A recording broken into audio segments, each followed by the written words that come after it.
Action. Nothing was ever going to be the same. Danger. If I slip up or if I turn my eye for just 1 second, someone could get the drop on me.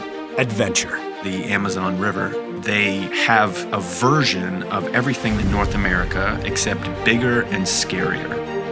You're listening to Sea Story.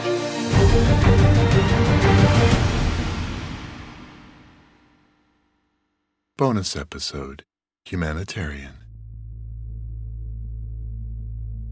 My name is Cedric Pringle. I am from Sumter, South Carolina. I am a Rear Admiral in the United States Navy, and this is my sea story.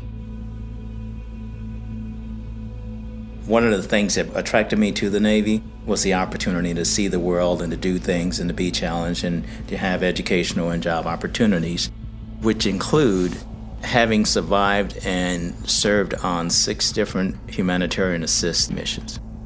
The most significant of which was commanding a ship in the wake of Hurricane Katrina operations. A major and extremely deadly hurricane is expected to make landfall up to the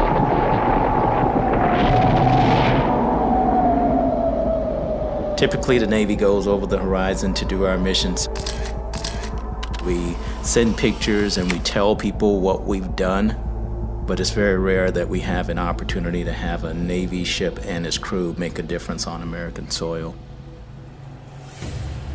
This was a turning point for my ship and our crew. We had just come through a very extensive availability and maintenance period where we basically had broken the ship down to its bare essentials and then put it back together and had a crew change out.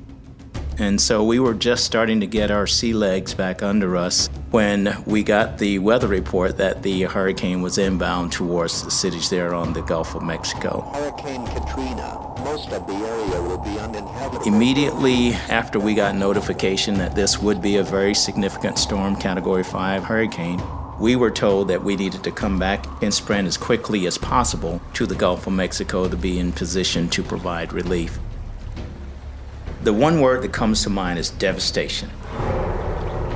Picture going ashore and literally having to maneuver past container trucks and vehicles that are 1 mile, 2 miles out to sea. And then once you got ashore, picture seeing boats and floats and barges 1 mile inland.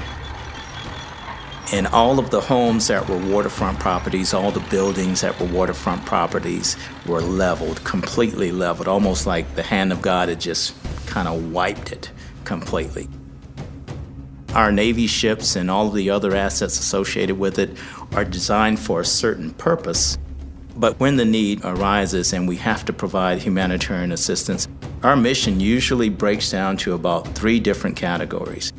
One is to save lives. We want to provide immediate response and save as many lives as possible. The second thing is to alleviate suffering, because there are people who have been victimized by the storm. They have lost just about everything, and they don't have water, and they don't have blankets, and they don't have a lot of other things that they need. The other piece of that, from a military perspective, our role is always going to be temporary because we're helping local government, we're helping all the local infrastructure, the first responders, get back on their feet. We weren't going to come down and we weren't going to repair bridges, we weren't going to build buildings, we weren't going to do any type of long-term activities like that. The Biloxi High School football field, for some reason, was clear enough where we could actually fly our helicopters in to land there and deliver fresh water, because that usually becomes one of the things that we try to get to the victims as quickly as possible, because all of the water piping and all the fresh water, it becomes very scarce. So we literally had to shuttle in as much fresh water as possible. We also had blankets and things like that, and we figured out as much as possible how to get that out to the affected population. We had a crew of about 330 sailors. I wanted 100 sailors per day going ashore as a working party. Once we actually got ashore, we subordinated ourselves to civilian authority that was already there. So in a relief operation, the military is never the lead organization. We're always in a supporting capacity. We're supporting local government, we're supporting law enforcement, we're supporting first responders. After about the third day, there were people who, even if they weren't in that one duty section that was supposed to go in that day, they would go back again if they didn't have any duties on the ship. So eventually we got to the point where there were 150, 200 people going per day to go ashore. So there were more than enough people to go in and do the work, although they would come back at the end of the day and they'd be dirty and tired and really worn out. They'd get cleaned up, get some rest, and they'd go right back in again the following day. It was really an opportunity for me to talk to my crew about serving in a different manner. I said, when we go ashore, we have to put our own personal problems aside. Those folks that lost their loved ones, they lost all of their possessions.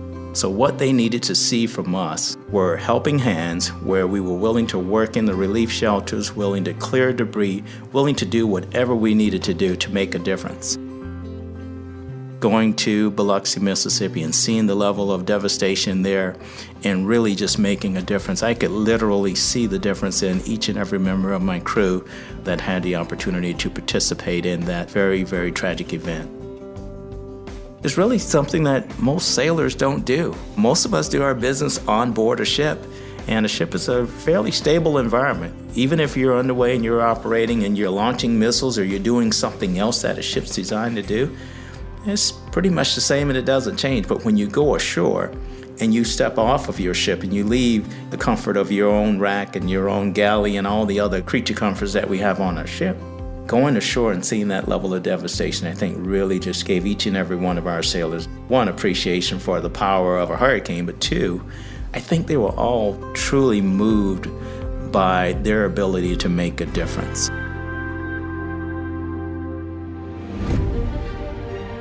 If you want to hear more stories like mine, subscribe to Sea Story Today.